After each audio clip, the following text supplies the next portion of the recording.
This is a presentation that we did on Zoom on the benefits of weight training as we age. We cover the current evidence of exercise on our health and also the misconceptions and social norms that can prevent participation in exercise, especially as we age. We hope you enjoy the talk.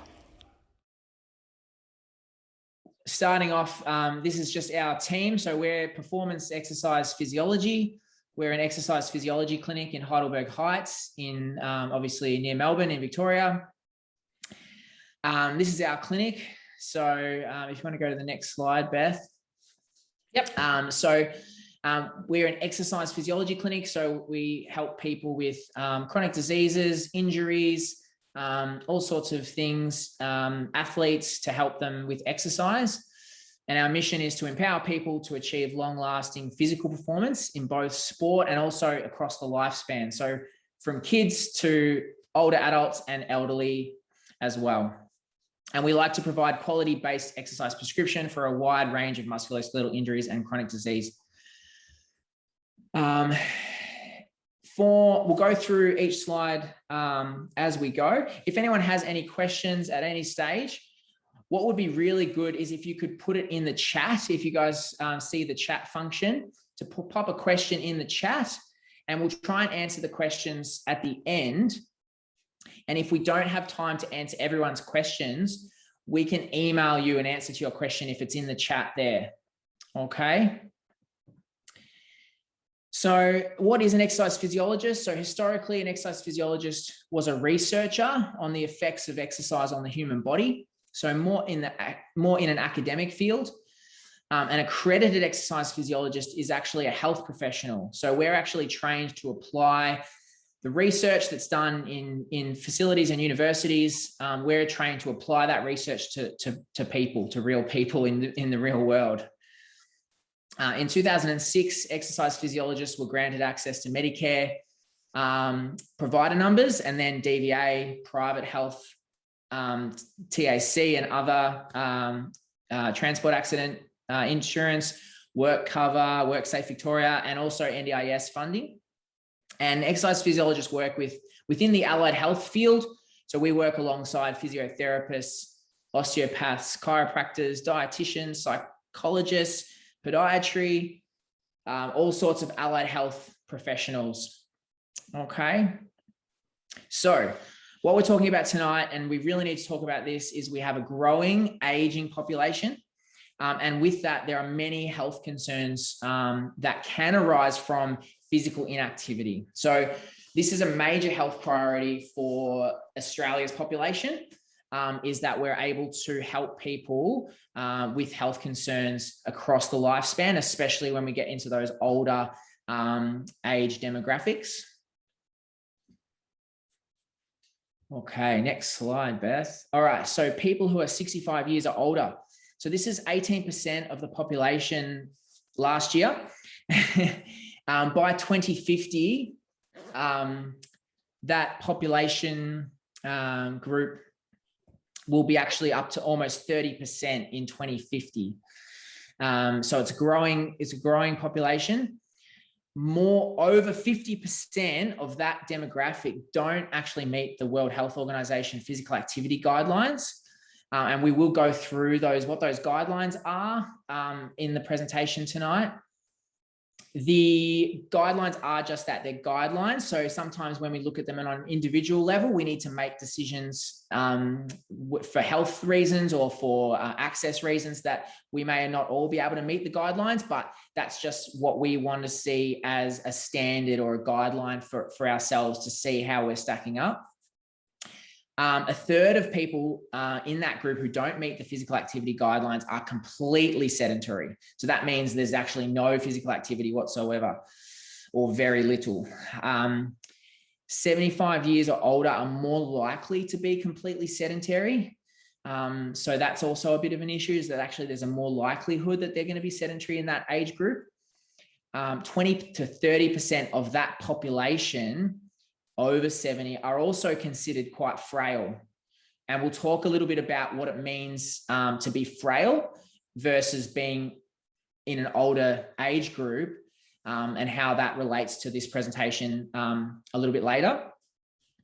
In Australia alone, $400 million in direct healthcare costs and over 8,000 deaths per year are due to physical inactivity. So being sedentary and not being able to move enough or not moving enough. So this is a real major health priority for us.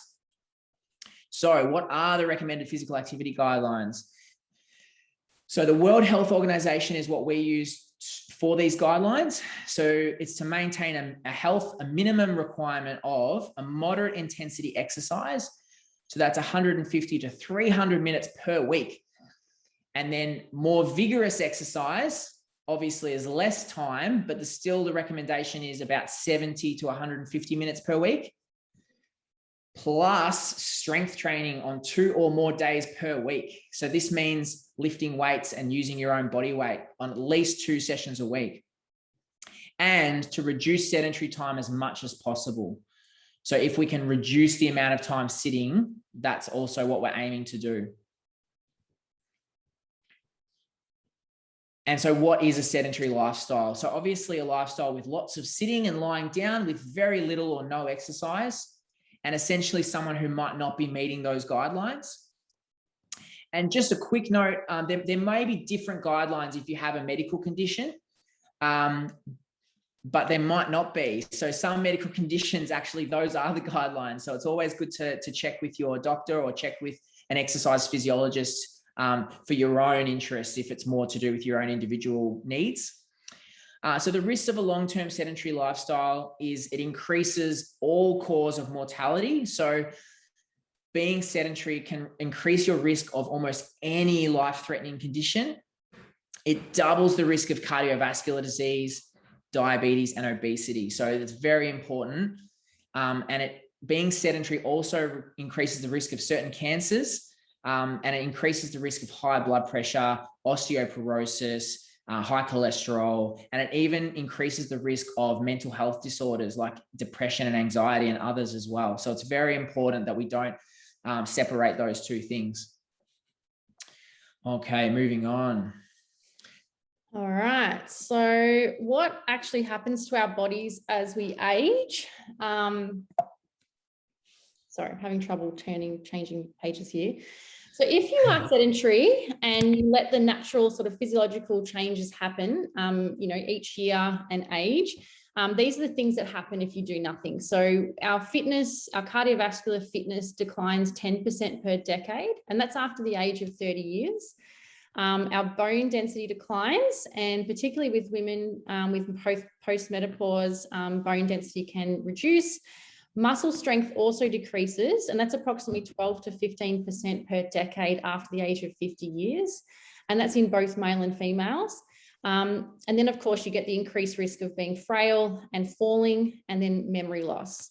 So it has a huge effect on our overall health and well-being. And what does being frail mean? So frailty is in the presence of muscle weakness, and muscle weakness is actually a condition now. The term sarcopenia is considered a disease. And this is a worldwide, I think World Health Organization have now considered that a disease, which means there's very low physical activity, decreased physical function, physical exhaustion, unintentional weight loss, and usually comes along with poor nutrition. And that also leads to other altered functions in your physiological system. So it includes changes in inflammatory markers, skeletal, muscle, endocrine systems, issues with clotting. And then that leads to being more vulnerable to any type of stress, whether that's infection, injury. It prolongs your recovery times. You've got the limited capacity to maintain homeostasis, and homeostasis is basically how your body keeps you going at a certain level. So there's more increase for death over a 3-year period. And there's a 3 times mortality risk than those who are not frail. So it's a big difference in percentages. So if we can maintain our fitness and our strength and our health, even if we do have some chronic diseases, we can make a big difference to how long we live. And obviously with falls risks, 30% of 65 plus year olds experience one fall a year. And after a single fall, the risk of need for aged care facilitation increases. Falling reduces physical activity and encourages decline in functional health. So if you're already at a falls risk, having a fall itself actually reduces your physical capacity even more. And then you're more likely to or be at a higher risk of mortality and unfortunately fractures as well. And that's a big stress to your system. So if you had a fall and you were frail, you're less likely to be able to recover from that fall.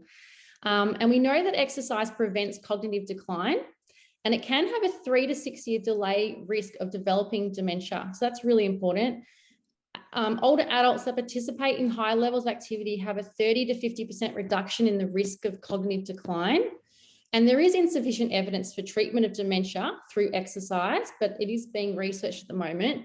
But however, physical gains despite reduced cognitive function is really important, because usually someone with cognitive function also has some other health concerns as well. All right, so are the aging processes preventable? Well, yes and no. Yes, there are things you can control. So obviously your lifestyle choices. And I think challenging beliefs is really important. So that's something we're going to talk about tonight. But there are things you can't control. We can't control time. We can't control accidents or trauma. We can't really control hereditary conditions. Sometimes the environment and even access to healthcare can have an effect on how you manage your health. But things you can't control can be improved by things you can control. So we think this is definitely a huge benefit to all. So time is a major risk factor. And that's your increasing age. But what you do with your time has a major contribution to future complications of the aging processes and progression of disease. And that's basically what this whole talk is about. Okay, so we're going to have a little bit of a talk about social norms, because I think that's really important when we talk about strength training in as we get older. So if you want to pop to the next slide for me, Beth. All right, so the term elderly, so what does it mean? So is it an age? Do we measure it by what we can do, so our function, or is it a state of mind? And obviously everyone's going to have different thoughts about this. The clinical definition is based on anyone who's over 65 is elderly. So that's not the greatest definition, but that's the clinical definition. So it doesn't consider lifestyle, health status, and physical capacity. So the term older adult is used in people between 50 to 64 who maybe have clinically significant conditions. And elderly is considered a special care population. So that they may need specific care needs in that group. Okay. So you don't know what you don't know. So the current over 65 population, so born between 1915 and 1955, there are strong social beliefs, behaviors, and stereotypes that are indicators for participation in exercise. So we're going to talk a little bit about that as we go here. So stereotypes and assumptions and generalizations of how someone in that age group should behave, what they might experience. And that sometimes doesn't have a lot of regard for their individual differences and unique circumstances, which might be that they're very physically able and they're over 65, or it might be they have a health condition that's reducing their capacity and they're over 65. So it's variable. It's not going to be the same for everyone. But the big thing here is in society, beliefs about older age are primarily negative, which is not good. It's associated with poor health. It's associated with loneliness and dependency, and all these horrible things. And we don't focus on the positive aspects of it. Even our talk tonight, we're focusing on a lot of the negative associations with being older, falls, risks, and health conditions. So we don't want to do that all the time. And part of the talk as we go on is focusing more on the positives. But we think that is part of, the association with not getting involved in some things that you might not think of for you because you're older or because you've got a health condition.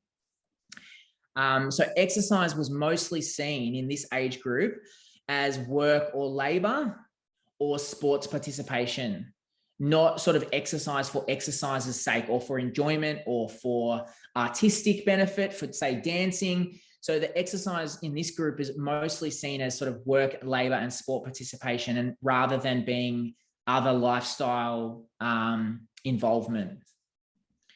So if we go on to sort of the societal impressions of pain and injury, so what do we see when we turn on the TV, when we look on the internet?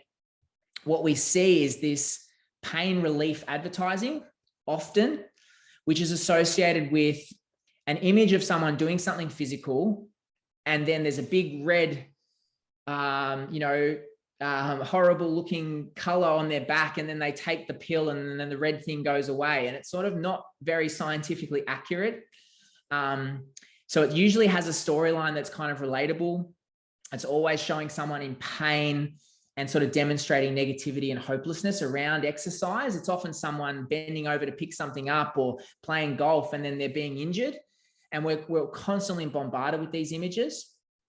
The use of these visuals sort of describe products to treat pain rather than the person actually doing something positive themselves to either avoid the pain or to help themselves get better.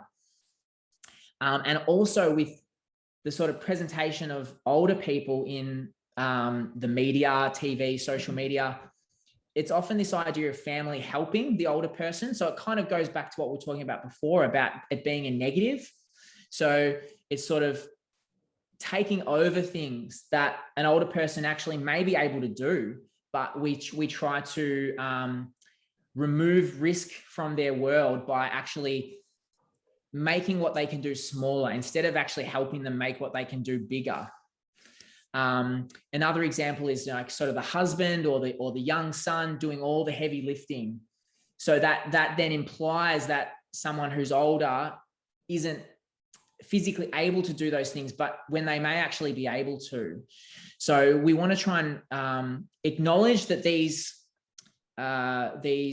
images and these advertisements may be impacting our beliefs about older people, and it may be impacting our beliefs about what we can do ourselves as well as we get older. Now, we're talking here about a study that was basically a questionnaire or a survey of older women, so people over the age of 70, and they interviewed 550 people and what their thoughts about exercise were. And one of the key findings from this study was that the risks of exercise were quite specific. So, if I'm over 70 and I exercise, there's going to be devastational injury to my body. So the things that people commented were, my heart would hemorrhage, my muscles would seize, or I might be injured in some way. And then the benefits to this age group, when they talked about what they perceived as being a benefit to exercise, it was very general. It was like, it's good for you, it's keeping you, active. And honestly, the beliefs about benefits were quite boring and not really related to their life at all. But the risks were very specific and very devastational.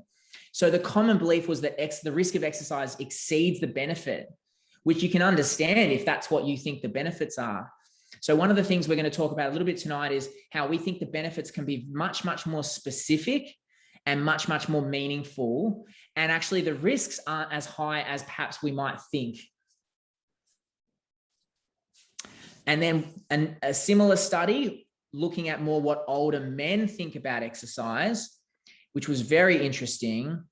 With older men, it is a little different, and it might be a societal gender or generational difference, but older men tend to reflect more on their past about what they could do physically, and they don't seem to look ahead to what they could do. They often their identity is often connected to what they used to be able to do, not what they can do now. Men in this age group can be quite big storytellers. And what we mean by that is not that they're making things up, but what we mean is that they like to explain what they used to be able to do. So rather than focusing on what they can do now, they like to have a continuity of things that they used to be able to do. And And that demonstrated that they weren't completely out of it yet. You know, like they can still mow the lawn, they can still lift things, they can still work on things. So it was much more to do with things that they can do, like climbing ladders, pruning trees, mowing lawns, driving. And obviously this does reflect some of those masculine beliefs about independence and self-reliance, which is very important. And it's important in women too. But this was just what this questionnaire sort of showed that these men might think about exercise. So men are probably a little bit more likely to take risks to achieve and accomplish some of these tasks. So for example, driving without good vision or driving without good reaction time. So those kind of things might be a little bit of a worry, but it helps us to know what older men think about exercise so that we can potentially help them to realize that they might be able to work on some of these things and actually be more physically able in the future, rather than thinking that being physically able was only in their past. And that's what we're trying to get to with this one. So leading into this idea of a little bit of gender and generational difference. So the men in that study, for their belief, it was that exercise doesn't need to be practiced. Instead, it's attained by completing tasks that are meaningful to them.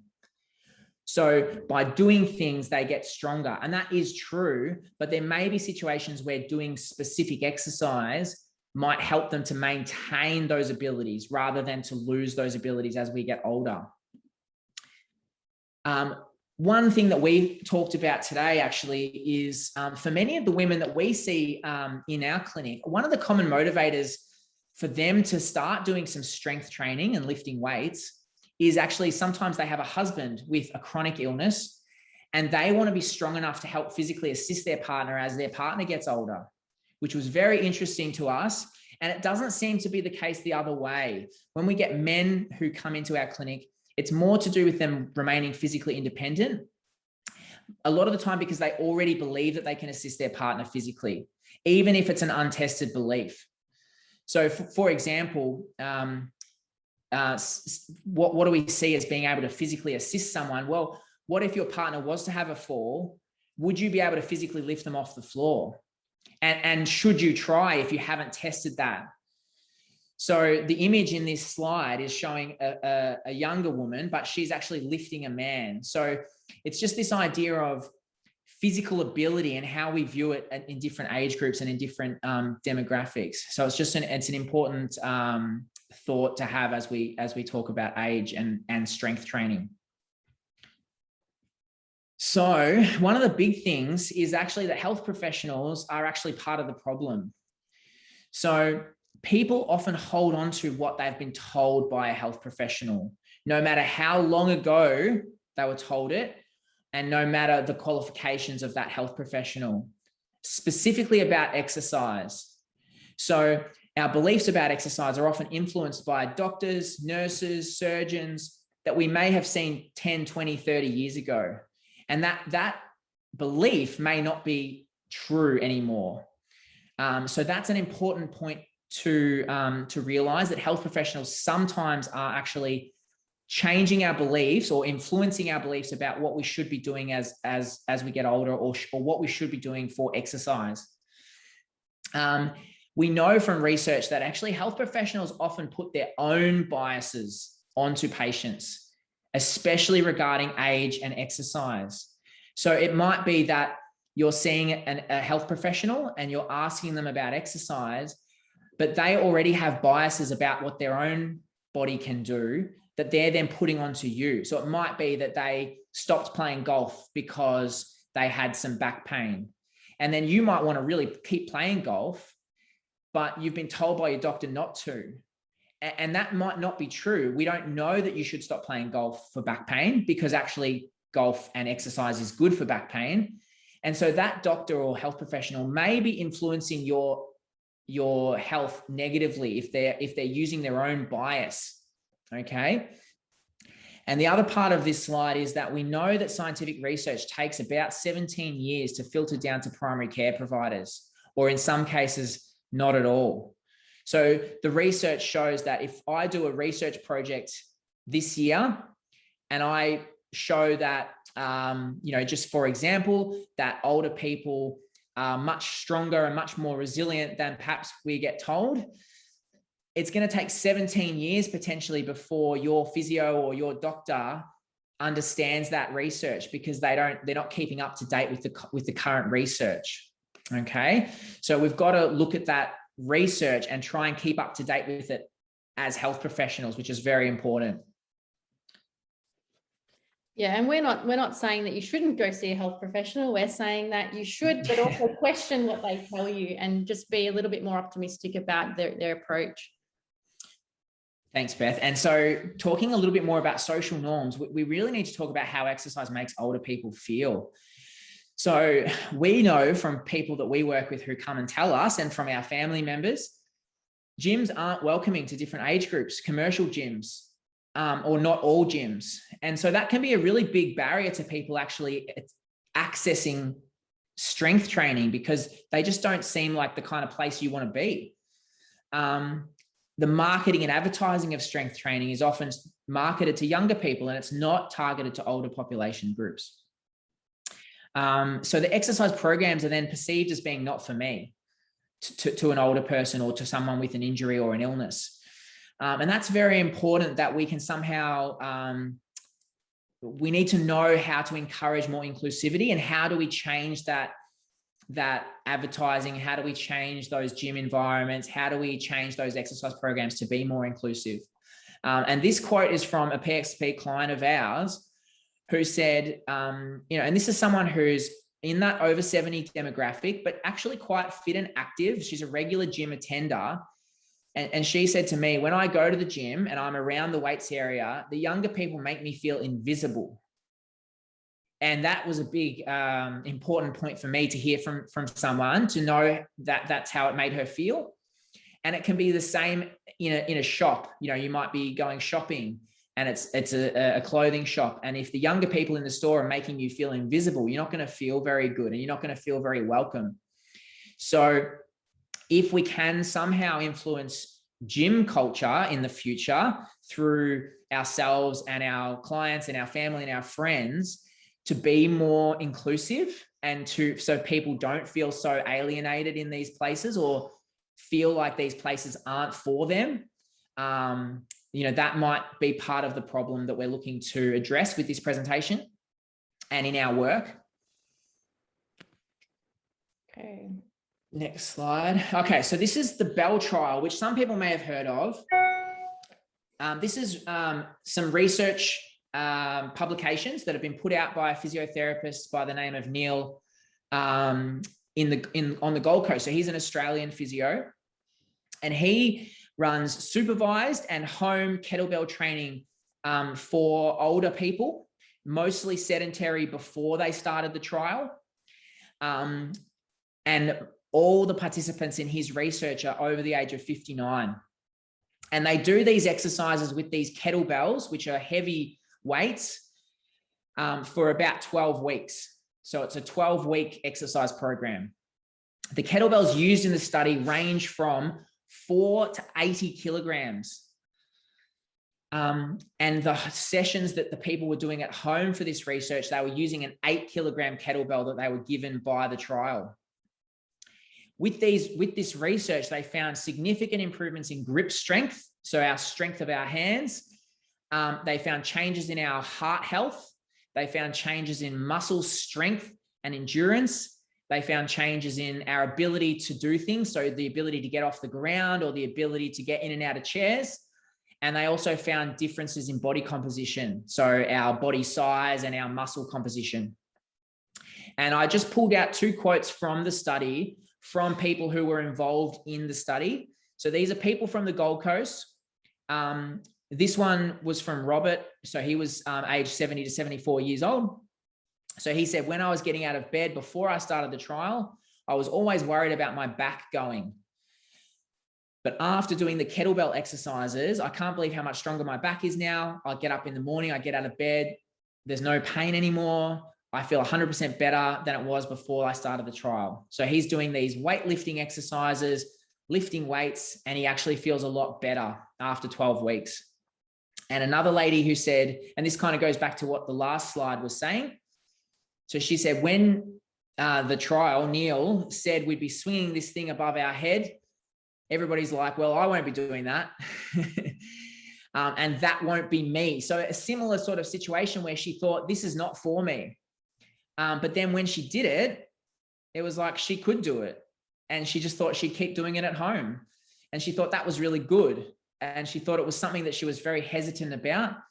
But by the end, she loved it. That was from Irene. So this is research that's being done in Australia. This research was from, I think, 2018, 2019. So the last 3 years.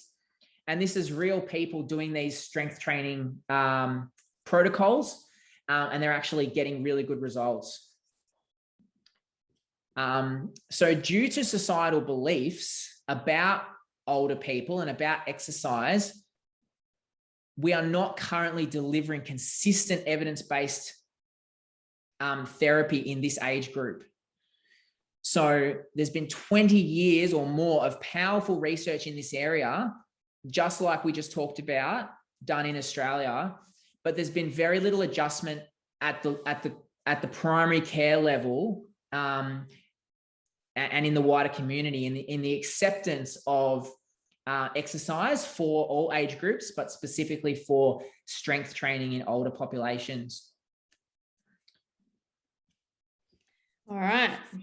So what does the evidence say?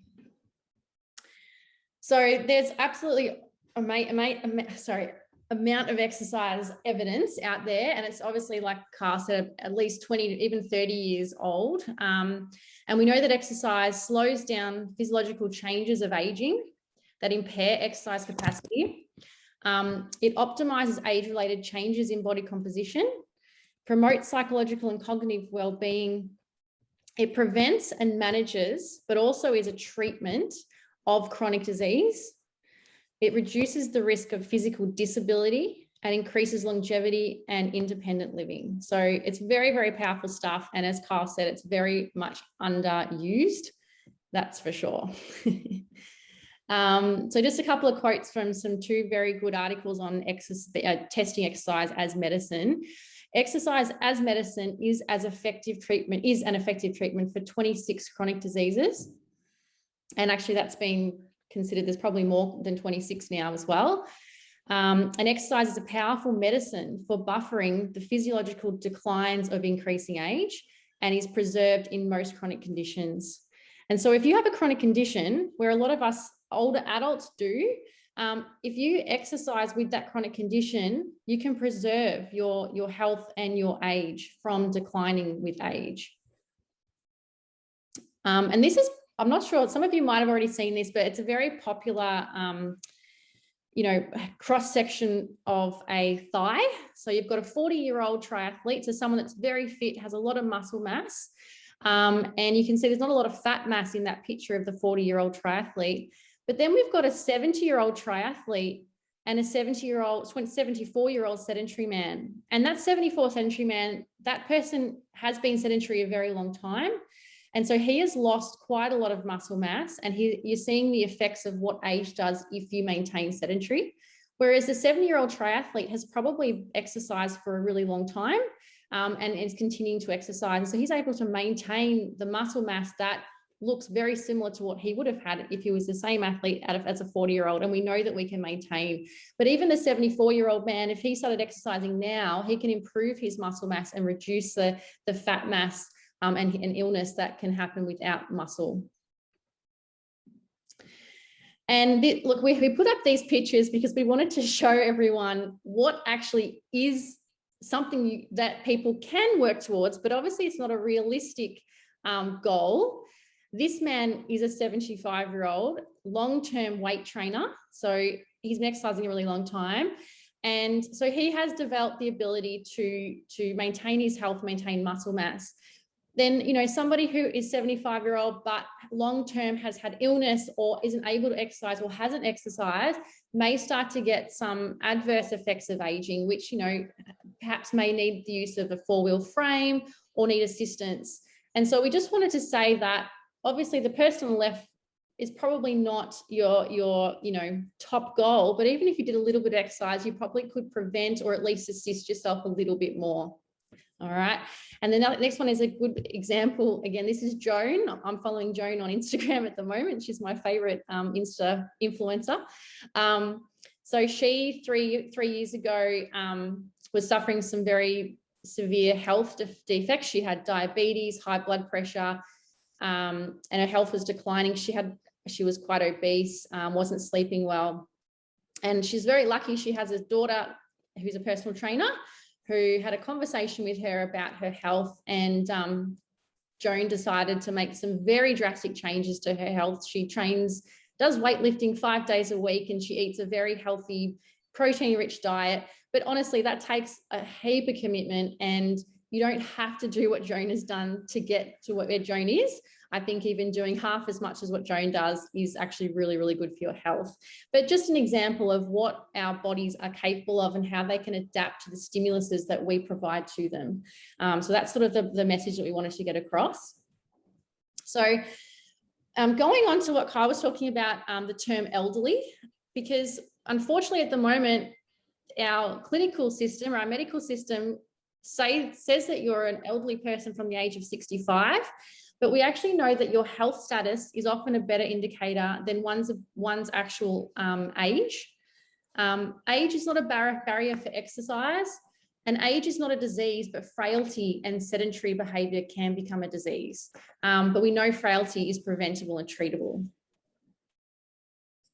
And the evidence suggests that in selective cases, exercise is just as important as medical treatment, and in special situations, more effective or adds to the effect.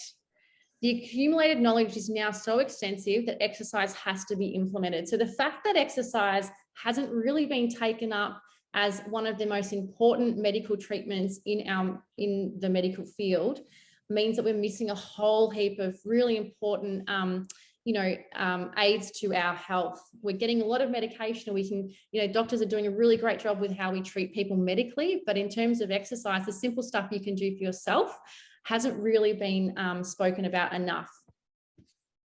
All right. So, yeah. So what helps us maintain muscle? So this is about building muscle, but also maintaining muscle. All right. Oh, sorry. That's all right. Okay, so muscle growth. So this is how we grow muscle, but it's also how we maintain muscle. Muscle needs weight training, or it needs load. It needs things that stimulate muscle to grow or to keep growing, to keep those protein fibers building. Muscle also needs adequate nutrition. So it actually needs protein. Muscle is literally made out of protein and amino acids. And so we have to eat protein to actually maintain that muscle. Now, the actual recommendations for how much protein you need to eat are way higher than a lot of people expect. So it's actually about 1 gram of protein per kilogram of body weight per day. So for someone who weighs 60, 70, 80 kilos, they've got to eat 60, 70 or 80 grams of protein per day. So if you get 20 grams of protein each meal, breakfast, lunch, dinner, for some people, that's actually still not enough. And we don't expect people to eat 5 meals a day, but we do have to start making decisions about how do we maintain adequate nutrition as we get older. It's very, very important. A lot of people, especially in sort of Australian sort of normal society, we eat, breakfast, lunch, and dinner, and we often have a big evening meal. And a lot of us don't eat a lot for breakfast and lunch. And that's actually sometimes a good opportunity to get more nutrition to help those building blocks to help keep the muscles strong. This is really important. So human beings are not machines, okay? We are an ever-evolving biological garden, right? So we adapt and grow to our environment and the stimulus we place on ourselves. So what that means is that a mechanical system like a car or a machine needs maintenance to last for 100 years, okay? It needs regular maintenance. If you don't have your wheels aligned, you don't change the oil, you don't, update your software, it will break on its own because it's a machine. It doesn't know how to adapt. Human beings, we don't need maintenance. What we need is just the right stimulus. So if we stimulate our skin cells, our bone cells, our brain cells, we give them the right stimulus, they will actually adapt and change as we age and keep healthy. Without stimulus, without stress, without any environmental stress or any stimulus, our body systems actually don't maintain. They actually start to deteriorate. So why weight training? So this kind of gets to what we really want to talk about is muscle tissue is dynamic and it responds to stress or stresses. So muscle that is not stressed, it weakens. And if it is stressed, it strengthens. And so this is really important because a lot of people have this idea about their body that if they stress their body, it will wear out. So if they stress their heart or if they stress their muscles or if they stress their bones, that they're going to break and wear out. And actually the opposite is true. So we don't want to cause damage to these systems, but stress and damage are not the same thing. So we can stress our muscles and help maintain our body systems as we get older. So these are just some examples of clients of ours who are doing strength building exercises that we wanted to show people. Okay. So weight training as a model for treatment. So for exercise medicine, basically, for weight training, you actually don't need to have a really high level of cardiovascular fitness. So our sort of our heart health and our aerobic fitness in order to start strength training.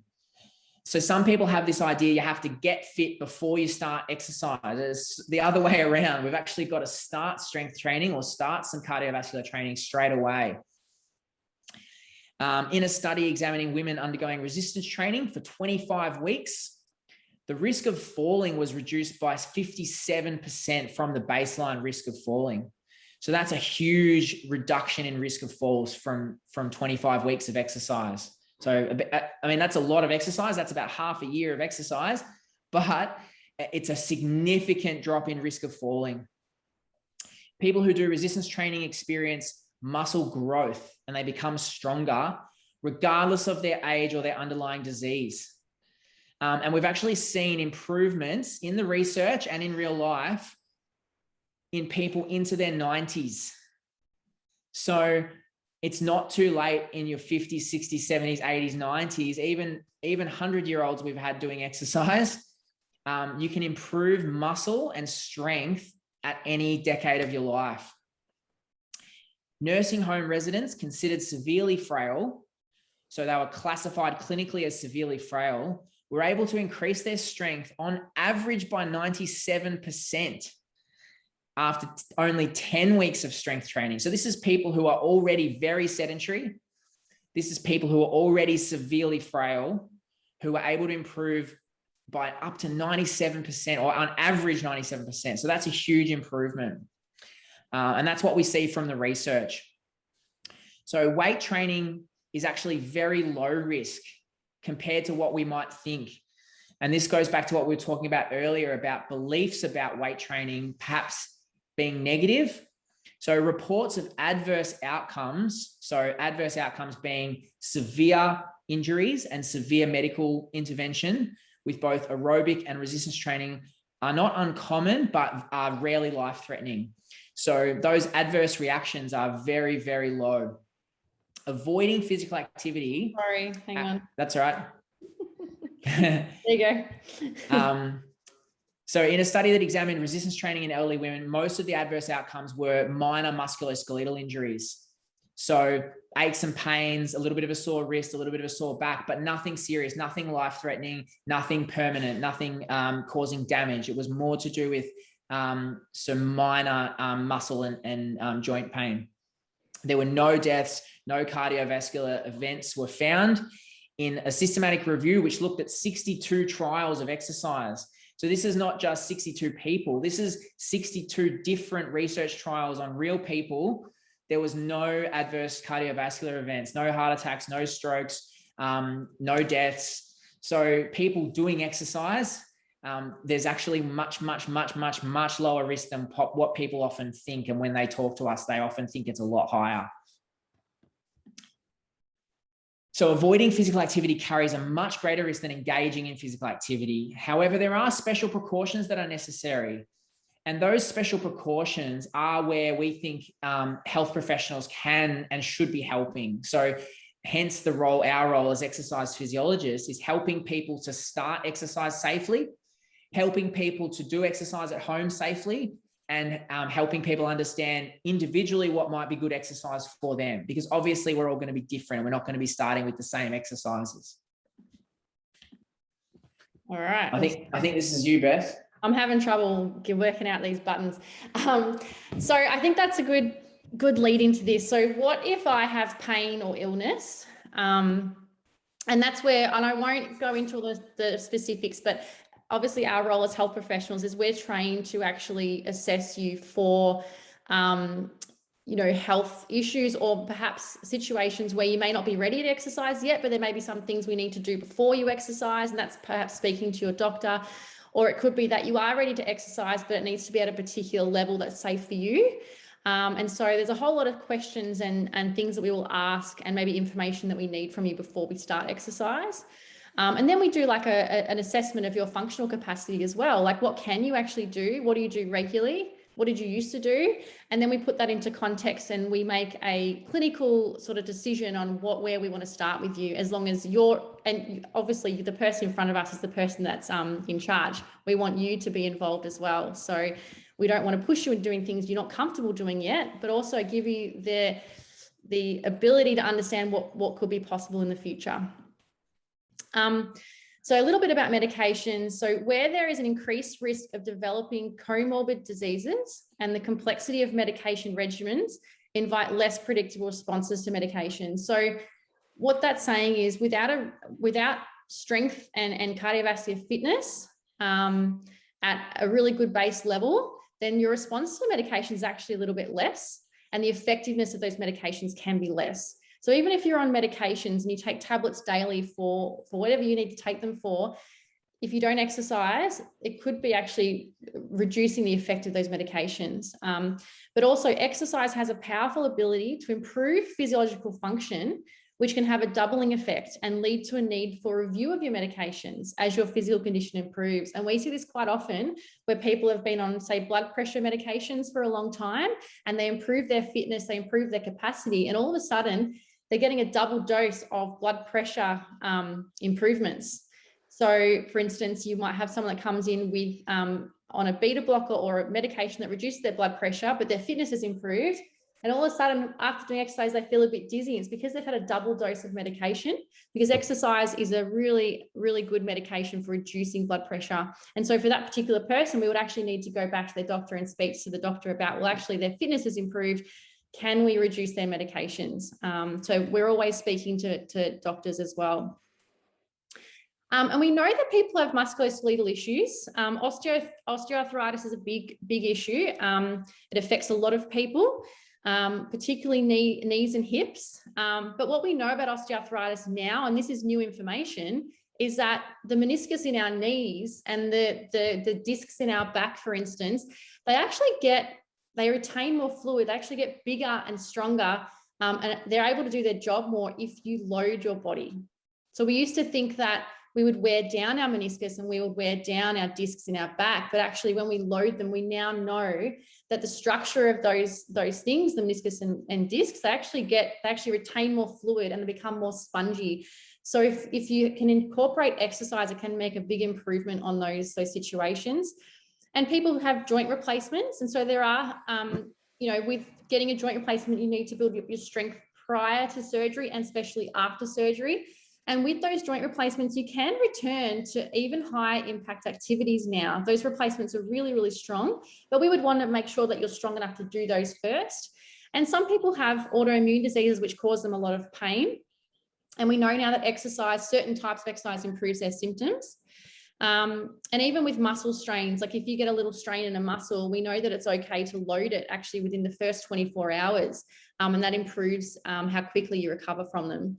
And also weight training or exercise, certain exercises can have an analgesic effect on bursitis and tendinopathy issues as well. So there's a whole, we can keep going forever, but there's a whole range of stuff that we know, especially as exercise physiologists or exercise therapists, that we can use as a powerful treatment modality. And you know what, we need to get really much better at understanding and educating people about pain. What Kyle and I learned, 10, 12 years ago in our undergraduate degree is very different to what we know in terms of the modern science of pain. So obviously this is more about chronic pain. So chronic pain is where you've had pain for 3 months or more. And we know that chronic pain or persistent pain is actually a very poor measure of tissue damage. We know that there is a complexity to pain that actually involves everything around you, your environment, your lifestyle, whatever you've done in the past, trauma, stress, anxiety, all of these can have an effect on your pain and how you experience pain. But pain is actually real. It's not in your head. And you might have heard that before. Some people are told that the pain's all in their head. It's not in your head. It's actually real pain. But pain is more like an alarm system or a warning system. So it's more about your brain giving you information to tell you to do something about it. Pain means different things to different people. It's personal. Not everyone experiences pain the same way. And it 100% comes from the brain and spinal cord. And it's usually to do with your senses in your body, which are your danger senses that try to warn you when it believes that something is going on that it needs to protect you from. But sometimes that protection system, based on your past, previous experiences, trauma, stress, anxiety, whatever it is, work stresses, COVID, lockdowns, all those things can add up to your experience of the pain at that moment. And it's can be very sensitive. But exercise has a huge effect on actually trying to desensitize those danger senses and increases your function and therefore the trust that your brain has with the body part that you get pain in. So we get people, for instance, who look like they need a knee replacement, but actually their pain isn't that bad. We might have someone with very minor changes to their knee and they've got heaps and heaps of pain. So that just gives you an idea. And obviously we would optimize movement. We would try and get you moving no matter what that is. And we would do it with obviously as low symptoms as possible. And so osteoporosis is also a very big issue with this age group.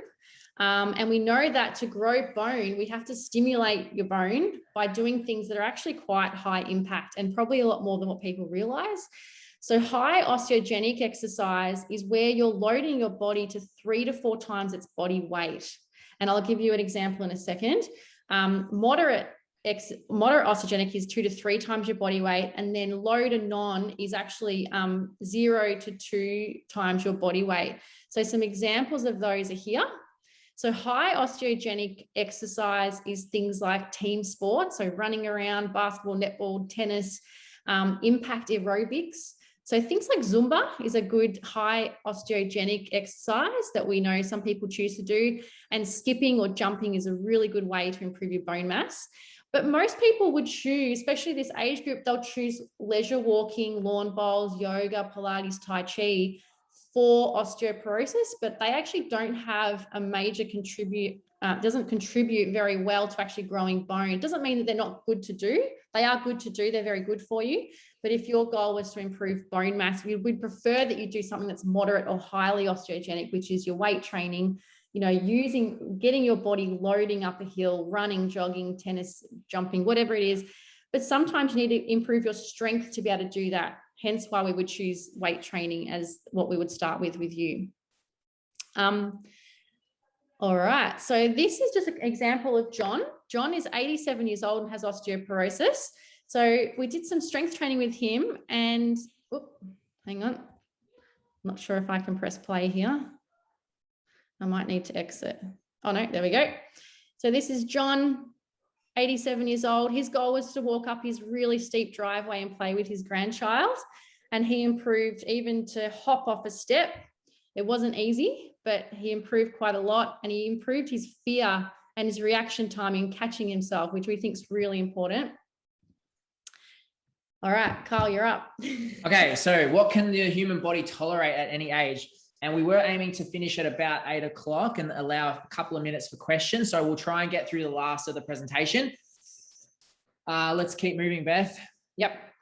Okay, so what we think the human body can tolerate, a lot of people have these common functional limitations. So putting shoes and socks on, dressing themselves, finding it difficult to bend down, getting on and off the floor is a big one, walking up or down stairs or steep driveways. So all of these things can be functional limitations for people, things that they would like to be able to do or things that they can't do because of a particular injury or a pain anymore. And we can sometimes help improve those things. So what can the human body tolerate? So when we think about strength training, especially in older populations, a lot of people think about low, easy exercises, 2 kilo, 1 kilo weights, stretchy bands. But if you want to be able to get off the floor, you've got to be able to lift your own body weight. So if you weigh 60, 70 kilos and you need to be able to get on and off the floor, you need to be able to push a lot more load through your arms and legs than just 2 or 3 kilos. So the capacity for the human body is that we can actually lift a lot more through our body than what you would think. Obviously, if given time to adapt. So you can't always start with 2 times body weight, and we wouldn't expect anyone to, but it's about how much load is going through your body. So with running, for example, it's up to 3 times body weight or more, depending on what you're doing. So some of these movements show what's capable or what's possible for the human body with training and with adaptation, and even in older populations as well, as we've shown before. So how can we encourage people to get stronger? So the proof is in the pudding. What we like to do is actually get people to relate it to things in their real life. So for example, if they lift their grandchildren, all right, some people do lift their grandchildren, some people don't, but people who do perhaps don't realize that their grandchildren weigh 20, 30, 40 kilograms. And so being able to lift heavier than 3 kilos is actually very important. Carrying shopping bags can be, 3, 4, 5 kilos per bag, depending on what you're buying. So carrying those shopping bags is really important that we get those muscles stronger. Driveways are good. Getting on and off the floor is a really important one. Even moving pot plants or bags of potting mix, bags of mulch, we want to be able to lift those things so that we can, do the things we love to do. Okay, so this one on the left, we'll show the video first, is a 75-year-old lifting 25 kilos. She's never done strength training before. She's lifting 25 kilos, up to her, from her knee height to her waist height. And then over a number of weeks, she was then able to double that weight. And so now she was able to lift 50 kilograms as we watch her there lifting that 50 kilogram weight. So this idea of lifting weights in that age group is what we're trying to show, that it doesn't have to be perhaps what you think it is, or for yourself, it could be different than you might expect. And you might be able to improve your physical capacity a lot more than you might think. And this brings us to that sort of talk about seniors exercise programs. So we know that a lot of people are able to start exercise and enjoy exercise in a seniors weight program that's specific to people over 65 or over 60. And it might be at a local community center, or it might be accessible to you. And the benefits are, it's a really good social outing. It's really good exercise because movement is really good for you. It's really good for mental health, and it can be done with larger groups because if you've got 20 people in a room, you've got to make sure that all 20 people are safe. Unfortunately, with a lot of these seniors exercise programs, they're actually not hard enough for some. And this leads to people believing they're doing something really good for their health, but it's not actually changing their actual strength levels. It's just maintaining, or actually in some cases, it's not even doing that. So a lot of these weight training programs encourage less load and not more load. And the equipment and accessibility issues of these programs can be a bit of an issue, where they don't have enough equipment to work with people to get them stronger. And a lot of this stuff you can do at home on your own.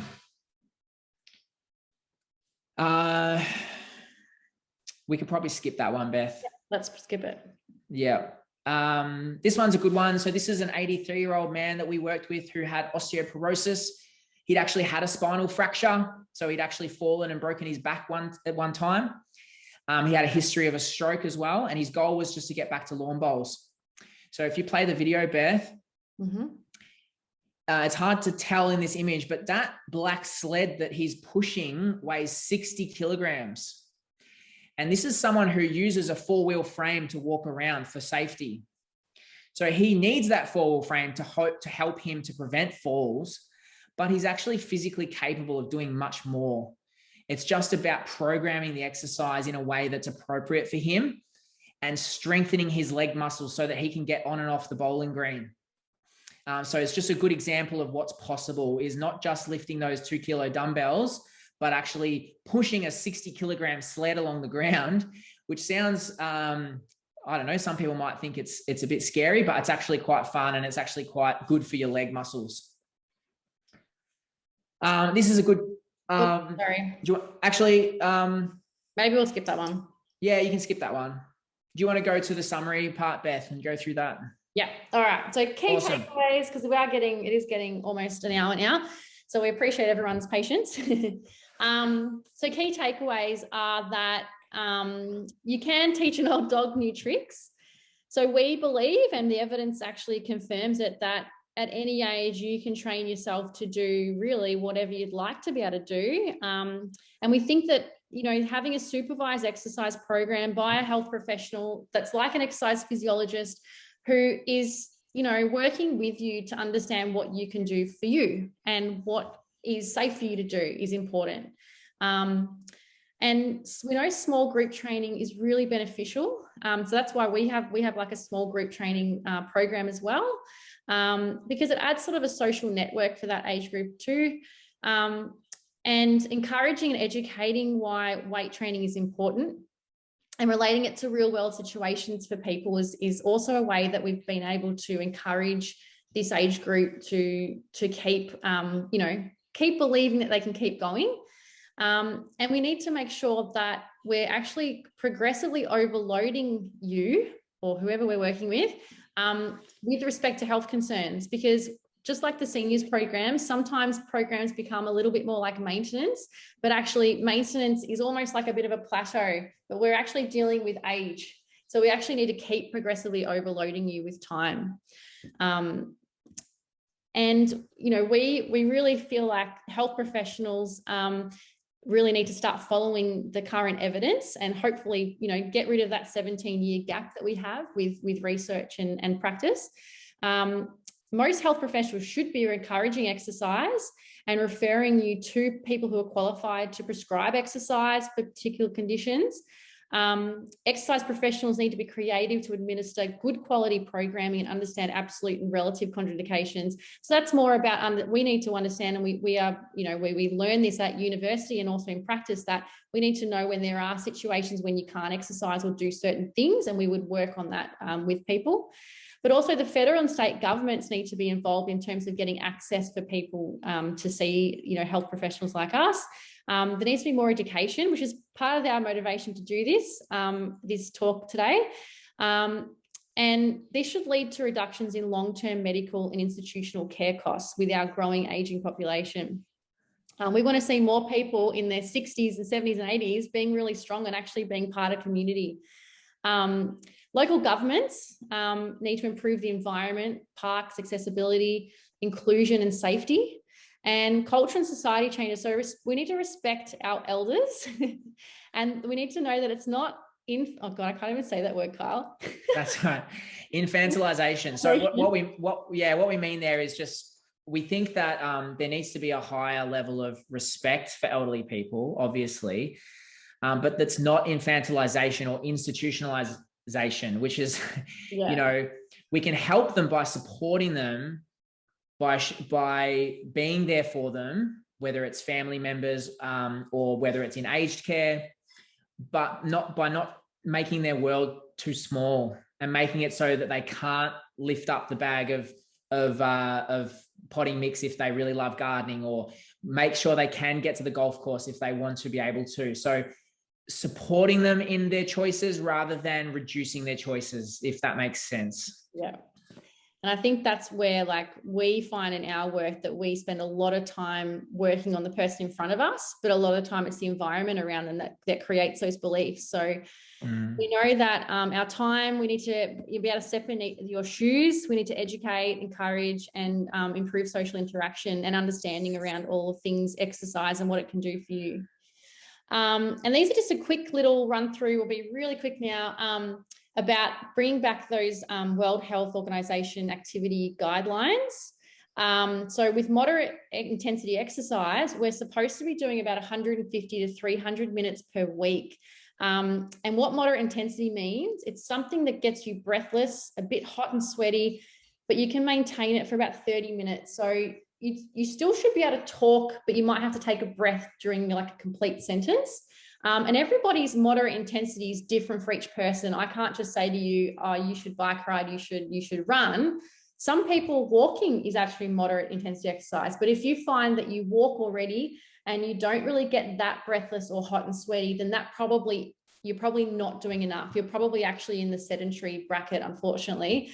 And these are some hard conversations because a lot of people want to get their 10,000 steps up a week, but unfortunately that's 10,000 step count is more about stopping yourself from being sedentary over the day rather than actually doing something that's meaningful for getting your heart rate up and using your whole body for a period of time.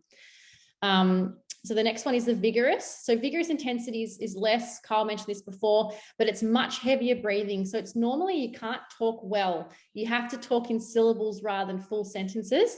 And you'd need more rest breaks between bouts of effort. So you might have heard exercises like interval training. That's a really good mode of exercise that would be considered vigorous, where you might do a little bit of bout of hard work and then you would have a rest and then you would repeat. And actually there's a lot of research, that might be another talk, but there's a lot of research on vigorous intensity efforts as well. It might be dancing, or it might be boxing, or it might be cross trainer. So there's lots and lots of options. And then strength training should be done 2 or more days a week, and that should be covering all major muscle groups. So we generally suggest 4 to 6 exercises that are actually challenging for you to complete, and increasing the weight or the intensity of that as you're able over time, and you would rest between sets. And then probably the most important part is reducing your sedentary time as much as possible. So and a lot of us are working from home. I know I'm sitting a lot more at the moment, but getting up every 30 to 60 minutes and go for a walk or move your body in some way or form, and try to think of tasks that you have to complete or you can do that actually keeps you moving. And as I said before, increasing your step count is actually a good way to reduce your sedentary behavior. So over the day, though, it doesn't add up as cardiovascular fitness, but it is a good way for you to get less sedentary, counting those steps. Thank you for watching this video presentation on weight training in the elderly and older population.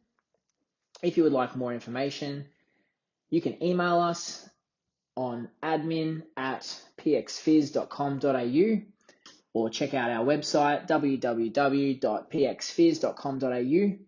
You can follow us on Facebook and Instagram.